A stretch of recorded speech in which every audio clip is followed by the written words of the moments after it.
Halo guys, apa kabar kalian semua? Mimin di sini bakal melanjutkan alur cerita Sword Star. Disclaimer dulu bahwa kemungkinan besar ada perbedaan antara novel dan versi Donghuanya, tapi alur cerita utamanya tetap sama.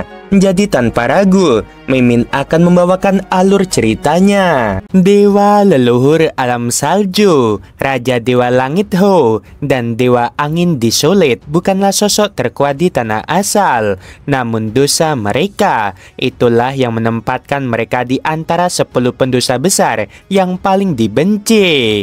Selama ribuan tahun, mereka lolos dari hukuman, bersembunyi di balik kemampuan perlindungan diri yang luar biasa. Namun kali ini takdir mereka berubah. Selamat tinggal, suara dingin bergema. Mereka seharusnya mati sejak lama. Sudah saatnya para pendosa besar itu menerima balasan. Sorak-sorai menggema dari makhluk-makhluk yang membenci kejahatan. Sementara itu, di sudut lain tanah asal, para Raja Dewa berdosa gemetar. Mereka menghabisi Raja Dewa Langit Ho dan 2 lainnya sekaligus. Apakah kita yang berikutnya? Haruskah kita bereinkarnasi saja? Aku rasa mereka hanya mengincar 10 pendosa teratas. Semoga mereka tak menemukan kita. Ketakutan menyebar, namun lebih banyak lagi yang penasaran siapa pembunuh misterius itu. Paviliun angin api dan perdagangan Thunderclap menyelidiki tanpa hasil. Tak ada jejak, kata mereka. Bahkan ruang waktu dan kausalitas tak meninggalkan tanda sedikit pun. Mungkinkah dia bukan sosok berjubah hitam dan berwajah emas itu? Tanya salah satu penyelidik. Tidak mungkin, metode ini bahkan melampaui dia. Ketegangan pun menyelimuti seluruh tanah asal. Di paviliun tinggi kota Huyang, Lo Feng menatap langit malam yang bertabur bintang. Ia menyesap anggurnya perlahan, lalu tersenyum samar. Lucu, katanya pelan. 3 Raja Dewa telah tiada, tapi bintang-bintang di langit tetap bersinar sama terang. Morosa yang berdiri di sampingnya ikut memandang ke langit. Tuan, mereka hanya bintang redup di antara samudra cahaya. Yang benar-benar bersinar hanyalah para kaisar. Lo Feng tertawa kecil. Kau selalu pandai berkata-kata. Namun Tuan, kata Morosa tiba-tiba, mengapa Anda tidak mengirim 10 avatar sekaligus untuk menghabisi semua pendosa besar? Bukankah lebih cepat begitu? Lo Feng memutar gelas anggurnya, menatap pantulan merah di permukaannya. 7 sisanya tidak sama, Morosa. 3 di antaranya adalah Raja Dewa keluarga kerajaan. Mereka berlindung di tempat-tempat suci seperti Gunung Leiting dan Ibu Kotayan. Begitu aku mendekat, mereka pasti tahu. Dan bagaimana dengan 4 lainnya? Tanya Morosa. 4 kultivator penyendiri. Kekuatan dan dosanya jauh lebih berat dari yang telah kuhabisi. Lo Feng menatap jauh. Target berikutnya, Raja Dewa Rubah Pemakan. Di tepi lapangan es Tianji, seekor rubah merah darah raksasa berbaring di atas singgasana es. Matanya berwarna emas penuh kegelisahan. Mungkinkah pembunuh itu datang untukku? Gumamnya pelan. Suara tenang menjawab melalui jalur spiritual. Tenanglah, kau punya avatarmu di istanaku. Tak seorang pun bisa mengancammu. Raja Dewa Rubah Pemakan mencoba menenangkan diri. Namun tiba-tiba langit bergetar. Sebuah bintang raksasa seolah menggelinding menuju dirinya. Ia segera mengirim pesan panik. Kaisar, selamatkan aku.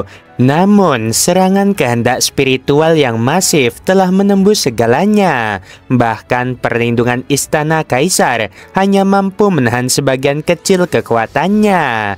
Dalam sekejap, kesadarannya lenyap dan tubuhnya runtuh. Lo Feng berdiri di bawah langit malam, merasakan sisa getaran serangannya. Sulit sekali menghabisi sepenuhnya, gumamnya. Tapi akhirnya berhasil juga. Morosa datang membawa 2 tubuh avatar dari persembunyian Raja Dewa Rubah Pemakan. Lo Feng hanya tersenyum tipis. Kemauan spiritualku harus lebih kuat lagi. Di istana tersembunyi, sosok berzirah hitam duduk diam, matanya memancarkan cahaya dingin.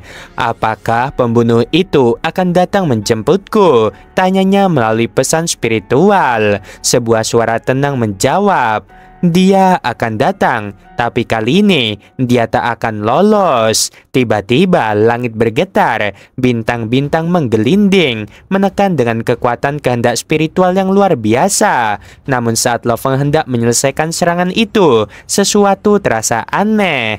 Api hitam meluap sejauh miliaran kilometer, membakar semua yang hidup. Dari tengah kobaran api, Raja Iblis Besi menunduk hormat. Tuanku, di sampingnya muncul seorang tetua berjubah merah tertawa rendah. Tidak mudah menumbuhkan kesadaran pada boneka yang telah kau hancurkan. Lo Feng menatapnya tajam. Itu Kaisar Diyuan. Tetua itu tersenyum dingin. Api merah darah meluap menggulung langit. Kali ini kau tidak akan lolos. Namun Lo Feng hanya balas tersenyum. Diyuan, kau tahu mengapa aku tidak menghabisi semua pendosa sekaligus? Diyuan terdiam sesaat. Memangnya mengapa? Itu karena kau adalah mangsaku, kata Lo Feng. Langit pun berubah warna. Sungai darah raksasa mengalir di langit, menelan api merah dalam sekejap. Diyuan menatap fenomena itu tanpa gentar. Menarik, katanya dingin. Kau memang luar biasa, tapi jangan lupa, aku adalah salah satu dari 13 kaisar negara kuno angin api. Setelah menyadari bahwa di balik penguasa iblis besi berdiri orang paling berdosa di seluruh negara, Lo Feng segera bertindak. Ia dan avatar Morosa lain melintasi ruang dalam sekejap menuju target berikutnya, yaitu leluhur burung nasar hitam, pendosa besar kedua. Langkah melawan Kaisar Yuan ini pasti akan membuat para kaisar dan raja waspada, gumam Lo Feng sambil menatap hamparan kabut kosmik. Mereka tak akan memberiku kesempatan kedua, dan sebelum leluhur burung nasar hitam sempat berinkarnasi, kita harus memusnahkannya. Sekejap kemudian, mereka tiba di istana burung nasar hitam. Kabut hitam pekat menyelimuti istana, begitu tebal hingga seolah hidup. Dari dalamnya terdengar suara berat dan tenang. Di antara 4 pendosa besar tanah asal, suara itu berkata pelan, Raja Dewa Rubah Pemakan dan Raja Dewa Guying telah lenyap bersama kausalitas mereka. Entah mati atau berinkarnasi, itu menarik sekali. Aku penasaran siapa pembangkit kekuatan baru yang berani memburu kami. Iya, leluhur burung nasar hitam masih tenang. Di belakangnya berdiri 3 raja dari negara kuno guntur, meski kini mereka tak tampak. Namun tiba-tiba langit bergetar. Seekor bintang raksasa berputar di kejauhan, menggelinding ke arahnya seperti dewa penghukum. Apa ini? Apakah kehendak spiritual ini sungguh dahsyat? Dalam sekejap, kehendak spiritualnya hancur berkeping-keping. Kabut hitamnya runtuh menjadi tubuh tak bernyawa. Di seluruh penjuru tanah asal, avatar yang terhubung dengannya pun ikut musnah. Lo Feng sedikit mengernyit. Satu avatarnya masih hidup di Gunung Leiting. Ia mencoba menyerang tapi kekuatannya melemah. Gunung Leiting, pertahanan terkuat di seluruh tanah asal. Bahkan kehendakku melemah 7 hingga 80% di sana. Gunung Leiting memang tanah suci negara kuno guntur, tempat para raja dan leluhur bersembunyi. Serangan spiritual hampir mustahil menembusnya. Dalam Gunung Leiting, leluhur burung nasar hitam tersentak bangun di dalam gua batu. Bagaimana mungkin aku bersembunyi di sini, tapi kehendakku masih terluka. Ia menggigil, wajahnya pucat. Aku tak bisa melawan di luar, itu bukan kekuatan manusia. Panik, ia segera memanggil 3 raja sekutunya melalui komunikasi spiritual. Tiga raja, apakah kalian dengar? Ada makhluk mengerikan di luar sana. Aku tidak berani keluar lagi. Sementara itu, Loveng berdiri di tepi sungai darah tak berujung, menatap arus merah yang bergejolak. 4 pendosa besar, 2 telah lenyap, 1 bereinkarnasi, dan yang ini bersembunyi di Gunung Leiting. Rencanaku berhasil, Kaisar Diyuan akan muncul. Ia tahu, Diyuan bukanlah pengolah garis keturunan primordial. Ia hanya memanfaatkan material primordial untuk menjadi bentuk kehidupan alam tertinggi, dan menggunakan kekuatan mengerikan dari jurang tak berujung untuk melahap miliaran makhluk hidup.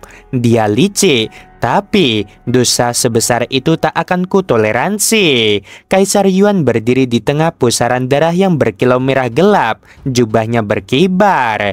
Akhirnya kau datang juga, si jubah hitam. Ia tertawa keras, matanya menyala. Apakah kau pikir bisa menandingi aku? Ia mengangkat kedua tangannya, dan 2 tangan raksasa bercahaya muncul dari langit, menghancurkan ruang di antara mereka. Loveng menatap dengan dingin. Kaisar Yuan ini hanya menguasai 2 atau 3 teknik alam tertinggi, tapi dengan harta rahasianya, kekuatannya meningkat berkali-kali lipat. Namun Loveng sudah siap. Dengan satu pikiran, menara bintang di tubuhnya aktif. Sungai darah di sekelilingnya berubah. Setiap aliran menjadi dunia tersendiri, menekan dan menembus perlindungan Kaisar Yuan. Ini tidak mungkin, Kaisar Yuan menjerit. Aku memiliki 5 harta rahasia super. Aku makhluk alam tertinggi, bagaimana aku bisa? Darah memercik, tubuhnya mulai hancur. Hanya 3 tarikan napas lagi, desisnya panik. Kalau tak ada yang datang, aku mati. Ia segera memanggil semua kaisar melalui transmisi suara. Cepat, selamatkan aku. Dia terlalu kuat. Namun di seluruh tanah asal, para kaisar saling memandang dingin. Menatap si jubah hitam tidak semudah itu, kata Kaisar Jiufeng dengan senyum sinis. Aku tidak mau ikut campur, ujar Kaisar Chu dengan acuh. Dasar bodoh, gumam Kaisar Ming malas bergerak. Hanya Kaisar Kong yang menimbang-nimbang. Raja Dewa Rubah pemakan tewas di tangannya. Mungkin aku akan turun tangan, tapi nanti saja. Tunggu beberapa kaisar lain bergerak dulu. Ketika pesan darurat dari Kaisar Yuan kembali menggema. Cepat, aku akan mati. Si jubah hitam ini terlalu mengerikan. Semua kaisar langsung tersentak. Bahkan mereka yang sombong seperti Jiufeng dan Kaisar Chu menjadi berubah wajah. Dia benar-benar memohon bantuan, bisik salah satu dari mereka.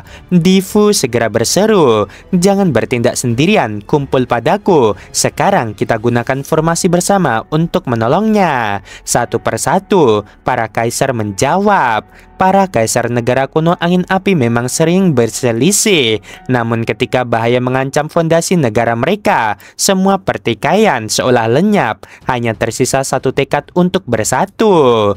Hanya dengan kekuatan bersama, mereka dapat menekan para pembudidaya nakal dan mempertahankan kendali atas sumber daya terbaik di tanah asal. Itulah perintah leluhur angin api, dan tak seorang pun berani melanggarnya. Formasi 8 fase ruang primordial, seru Difu. Suaranya bergema menembus langit. Ia mengangkat tangan, dan seketika harta karun rahasia formasi Arai memancarkan cahaya primordial. 8 lapisan formasi kuno terbentuk di udara, masing-masing berputar, saling menumpuk, seolah membuka rahasia ruang dan waktu. Kedelapan kaisar segera menempati posisi mereka. Difu dan Kaisar Ming menjadi inti pusat, sementara 6 lainnya memperkuat keseimbangan energi formasi. Dalam sekejap, aura mereka bergabung menjadi satu kekuatan besar yang mengguncang tanah asal. Kekuatan susunan kuno itu meningkat pesat hingga mencapai batas tertinggi yang dapat ditanggung dunia. Ruang di sekitar mereka bergetar hebat, seolah hendak runtuh di bawah tekanan kekuatan gabungan para kaisar. Difu menatap ke arah sungai darah tak berujung, matanya tajam. Kita harus menghentikannya. Jika Kaisar Yuan Yuan mati di tangan seorang kultivator jahat, dampaknya akan tak terbayangkan. Leluhur akan murka. Kaisar Ming mengangguk tegas. Kalau leluhur marah, seluruh negara akan ikut terbakar. Dengan satu hendakan telapak tangan Difu, susunan raksasa itu melesat menembus jarak ruang. Dalam sekejap, mereka tiba di wilayah yang diliputi oleh sungai darah tak berujung. Langit bergetar, arai 8 fase menekan dari atas, menggetarkan lapisan demi dunia. Mereka datang, seru Kaisar Yuan. Tubuhnya nyaris hancur lebur di tengah arus darah. Meskipun dilindungi beberapa harta karun super rahasia, tubuhnya terus terkikis hingga hampir musnah. Namun matanya bersinar dengan secercah harapan. Kedua kekuatan mencapai batas tertinggi tanah asal. Ketika bertabrakan, suara benturan itu mengguncang seluruh dimensi. Tapi tak disangka, susunan megah para kaisar justru berguncang hebat. Ini mustahil. Kaisar Ming terperangah. Arai ini telah mencapai puncak kekuatan tanah asal. Bagaimana bisa kalah? Sungai darah itu hidup, seru Dian. Wajahnya pucat. Ia bergerak seperti makhluk raksasa, seperti ular piton darah yang menelan formasi kita. Kedelapan kaisar terus memperkuat formasi, tapi sungai darah seolah menari di antara celah ruang, menangkis setiap serangan mereka. Cepat, ubah formasi, perintah Difu cepat. Arai segera berubah, lapisannya menjadi ilusi, seperti menyatu dengan ruang itu sendiri. Namun begitu formasi mencoba menyelimuti sungai darah, terdengar suara retakan. Retakan ruang muncul di mana-mana, bahkan pada formasi kuno itu sendiri. Tarik susunan, teriak Kaisar Ming panik. Difu menggetarkan gigi. Ayo kita mundur. Formasi segera menyusut, menghilang di kejauhan. Kedelapan kaisar berdiri terengah-engah, wajah mereka semua tegang. Kita kalah dalam benturan langsung, gumam Difu dengan nada berat. Kekuatan itu melampaui batas tanah asal. Mungkinkah itu penguasa 10.000 alam yang sudah melampaui Raja Dewa? Tanya Kaisar Chu dengan suara bergetar. Tak ada yang menjawab, hanya keheningan yang menggantung di antara mereka. Sementara itu, Kaisar Yuan menatap ke langit dengan putus asa. Kaisar Qing, selamatkan aku, serunya dengan kesadaran terakhir. Namun tidak ada jawaban. Ini akhirku, bisiknya. Ketika tubuhnya hanya tersisa 1/10, ia mengaktifkan teknik rahasia reinkarnasi. Tubuhnya lenyap seketika, meninggalkan hanya harta-harta rahasianya. Lo Feng yang mengendalikan sungai darah tak berujung menatapnya dengan dingin. Bereinkarnasi ya, jika dia muncul lagi, aku tetap akan menemukannya. Sungai darah berputar lembut, menyapu semua harta peninggalan Kaisar Yuan. Dari kejauhan, suara marah menggema. Jubah hitam, teriak Kaisar Yan. Kau menghabisi kaisar negara kuno angin api. Kami tidak akan membiarkanmu hidup tenang. Lo Feng menatap mereka sambil tersenyum samar. Tak membiarkan, kalau bisa cobalah. Kedelapan kaisar menggertakkan gigi, tapi tak ada yang berani maju. Mereka tahu kekuatan di depan mereka berada di luar jangkauan siapapun di tanah asal. Lo Feng menoleh pada Morosa yang berdiri di sampingnya. Ayo kita pergi. Baik tuan, jawab Morosa dengan senyum puas. Menghabisi seorang kaisar sungguh melegakan. Lo Feng menatap langit malam. Kaisar Yuan sudah mati, tapi ini belum berakhir. Masih ada Kaisar Qing dan leluhur Yan Feng. Angin berhembus membawa darah dan cahaya samar. Di kejauhan, 8 kaisar hanya bisa menatap tanpa daya. Sementara sosok berjubah hitam itu perlahan menghilang bersama sungai darah tak berujung.